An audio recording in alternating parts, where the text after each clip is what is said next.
Welcome back to the channel. RacerX here, and today's video is all about Dodge, and I've been meaning to get this video in for quite some time. I've had a small list of things that I feel like Dodge should definitely think about doing to maintain their status as a very relevant, fun brand moving into the future. After all, for those hardcore Dodge people out there that have been following them and buying their muscle cars since the 60s, it's a huge slap in the face to see them go to kind of like an EV, switch their entire business model under the Stellantis umbrella. We know that's a European parent company, and everything Dodge right now seems to be really up in the air, and there's a lot of people that are really unhappy. I've got 3 different suggestions today that I want to talk about that I really think Dodge should think about that could make a huge difference in the success of Dodge moving forward. If you guys are brand new to the channel, please do me a big gigantic favor. Consider subscribing. You can find that button right over here. Also, hit that notification bell so you're notified of when my new content comes out. And with that said, off we go. T-minus 15 seconds.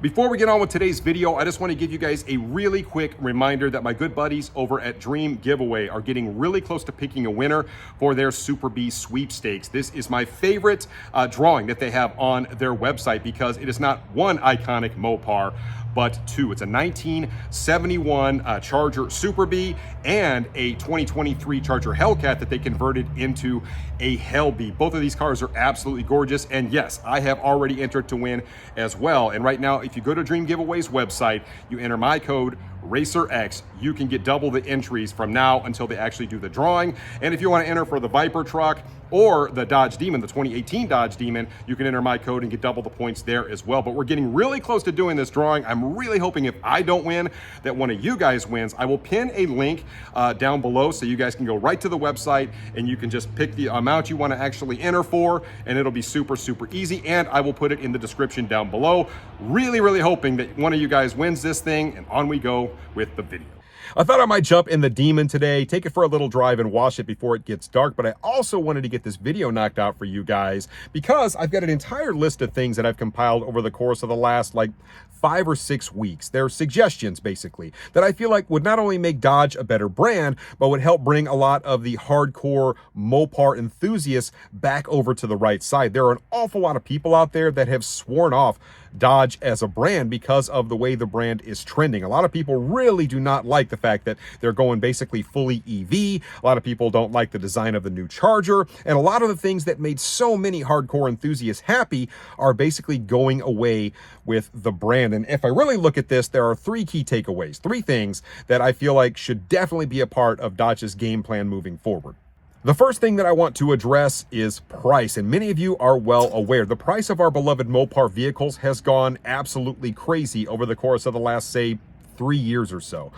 Key case in point, in 2016, I bought my Charger Hellcat for $70,000. That was the sticker price on it, a really well-optioned Hellcat Charger. If you want basically the same car, it's like 10 horsepower different, basically the same exact car, now if you go into a dealership, you're probably going to pay anywhere between $86,000 and $90,000, and that is before the dealership gouges you. If you want a red eye, it is even worse. Most people, if they're buying a brand new red eye, are paying 6 figures, and most people simply don't make $150,000 or $200,000 a year. Right now, I mean, if you have perfect credit, you're going to pay probably 9 or 10% on your loan, and if you have subpar credit, you could be in the 15 to 20% range, and that drives these payments to a point where most people just simply cannot afford it. I showed a Jeep Grand Cherokee in one of my recent videos. I was just looking at prices, and for just an Overland package Grand Cherokee, it was $82,000. One of the things that you have to keep in mind is just the price of these cars right now. This is a perfect example right here. Here you have a Grand Cherokee. It's a nice package. It's an Overland package, but nothing super crazy about this. It's got a 2-liter turbo. It's a plug-in hybrid, but just take a look at the price on this thing. Basically, you're looking at $81,000 for a Jeep Grand Cherokee. Average family out there pay $1,400 a month for a car. I don't see how people are doing it, because if you look at the average wage in this country, it really hasn't gone up all that much, even with all this inflation happening.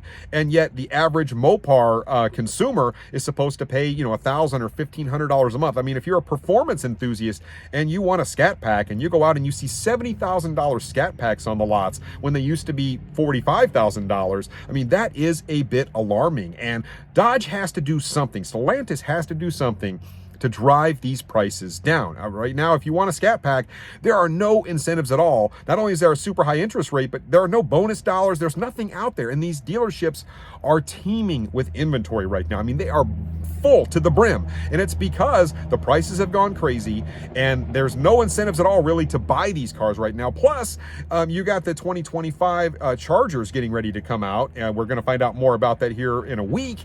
And there's just not that much buzz around those cars. So Stellantis needs to give us a bunch of incentives, really, really good interest rates, a bunch of money off of these cars. These things need to be moving because they are fantastic cars, but they have to figure out a way to decrease the price on these cars in one way or another. Maybe they change the MSRP on these cars to reflect a lower price. Maybe they give us 10 grand off. Maybe they give us better interest rates. Maybe some of all of the above.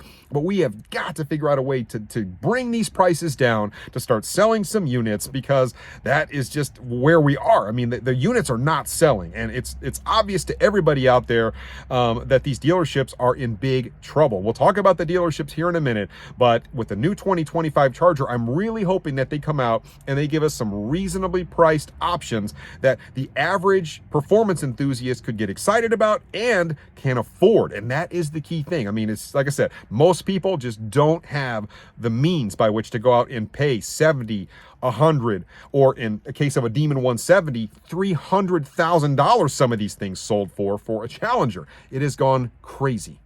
Now, my second suggestion is probably the most critical of all the suggestions in this video. As a matter of fact, if Dodge were to say, watch this video and have one critical takeaway, I feel like this is the one to really hone in on, because people are absolutely sick of the dealerships. As a matter of fact, why so many people have gone away from Dodge is simply because the dealer network has been able to get away with absolutely murdering the customers.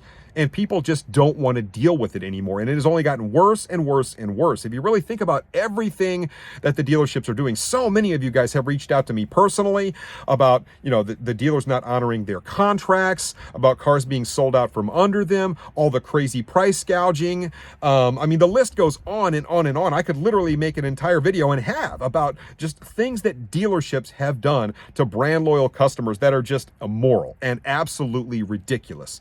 And Dodge has remain pretty silent on the matter. You've got a bunch of social media guys getting together, banding together as a community, and calling out individual dealerships trying to make the situation right. And yes, I realize Tim Kuniskis got involved, like when that Soldier's Demon 170 got sold out from under him. The dealership couldn't even make it right. He had to step in and did the right thing, and I love that. But why do we have to let it get to the point where individual customers, right? Individual social media influencers have to be the ones calling these dealerships, trying to make them do the right thing. And people are just tired of it. And that is the simple truth of it. And I feel like Dodge could really set the mold by putting together a task force, a SWAT team, if you will. It doesn't have to be a big group of people, but they need somebody to hold the dealerships accountable. And I realize it's a little bit of a slippery slope because Dodge views dealerships like their customers. But at the same time, if you go look at a dealership whose name is on the sign, it's Dodge, Jeep, Chrysler, Ram. That is the name on the sign. I don't care who owns the dealership. That is the name. And if Dodge doesn't sell them vehicles, they go out of business. So they do have some power in all of this. At least in my mind, they need to have a team of people holding their dealership network accountable for selling vehicles at the right price, for not price gouging people, for not adding crazy addendums, for just keeping things fair. And it's sad that it's gotten to that point. The dealership should do that anyway, but they don't. If they can make another single dollar on somebody else, they don't mind screwing people over. And people, I realize not every dealership is like this, but a lot of them are, and people are just, they are sick and tired of it. And Dodge needs to they need to set the mold, put a team of people together that people can call. People can share their experiences at the dealership with. These people can call and have some authority to actually cut things like inventory. Give it to a dealership that's actually going to take care of people. Why reward dealerships that are going to do nothing but alienate your customer base? Dodge has to do this, and that would set the precedent for other manufacturers to do the same thing. At least I would hope so. But if they could do that, give us as customers somebody to call, not just, oh, we're really sorry that happened to you, but we can't do anything for you. Nobody wants to hear that. Let people actually, call up, say, this is what happened to me. This is why this dealership, and if the dealerships have some sort of repercussion, right? If they're being held accountable, I feel like that will be a much better situation for everybody, including your end consumer, and that would go such a long way with the clientele, the people that have bought Dodge product, bought Chrysler product for 50 years, that now don't want anything to do with the brand. Do that one simple thing. Put some people together that people, can call up and that will hold the dealerships accountable, strip away inventory if need be, levy fines, do whatever they need to do to keep things fair for the consumer, because this outdated dealership model is not working anymore. Tesla's already got it figured out. Yes, I realize your vehicles still need to be serviced and all that kind of stuff, but the customers need more of a voice, and dealerships need to be punished for doing wrong by the customer. That's the way I feel about it, and I guarantee you 99% of people watching this video feel the same way. Unfortunately, I am losing my light, so it doesn't look like I'm going to get this car over to the car wash, but I'm on my last suggestion, so I should at least get this thing finished up for you guys. And the last suggestion really has to do with Dodge's product lineup. I mean, for like 6 decades, Dodge has been giving us muscle cars with big V8s. And now, when we're jumping into an EV, a lot of people are like, look, I don't want an EV. Why don't I just go buy a Mustang? These are people that have been with Dodge, with Mopar, for decade after decade after decade, bought muscle cars since the 60s, and now they're like, look, they have nothing for me. And the truth is, I understand that there are a lot of pressures coming down from the EPA. Things change. I get all that. And yes, the Hemi, it is not a very smog compliant engine at all. As a matter of fact, if you go to your local dealership and you look at the smog index, which is right there on the sticker, you will see that any of the 392 Hemis, any of the Hellcats, all that stuff, they are like a 1 on the smog index, which is the worst that it gets. And with everything coming down from the EPA and all the fines levied and all the credits that Stellantis had to buy from people like Tesla, I sort of get why it's going away.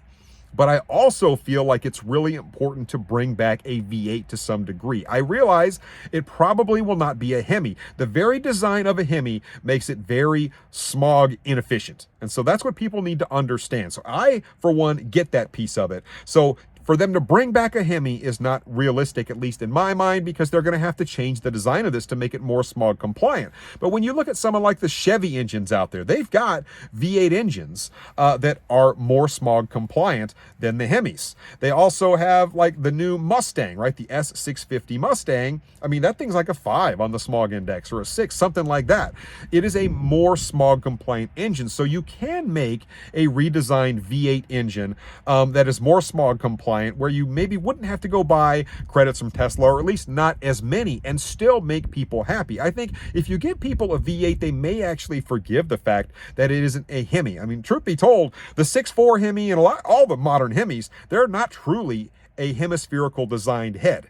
And so they're not true Hemis anyway, but they still call them that. But if you gave us V8 options, people want to hear a V8. That is the biggest thing with a Dodge customer, the muscle car enthusiast, they want to hear it. And an EV isn't going to give them that same satisfaction. And a 6-cylinder inline, turbo, that's going to be a cool engine. It's going to make a lot of power. I'm on board with trying that thing out.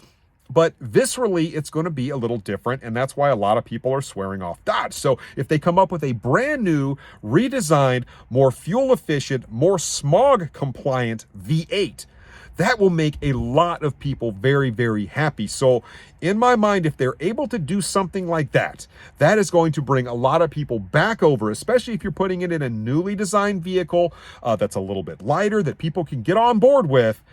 You will start to see people come back and be really, really happy again. And that, I think, is a critical thing for them to do, is find a way to stick a V8, even if it's small or something in a V8, whether it's supercharged or not, to start bringing people back over and start giving your brand loyal enthusiasts something that they actually want, that's not being forced down their throat.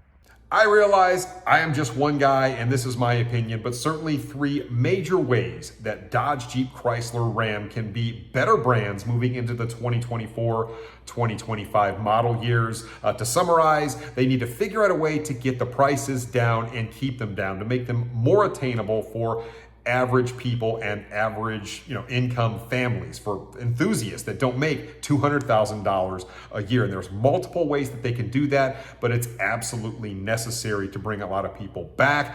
Also, one of the biggest things, they need to keep their dealer network in check, right? They need to hold their dealerships accountable for their business practices and treating their customers fairly. That is a massive step in the right direction if they can put a SWAT team together to do that.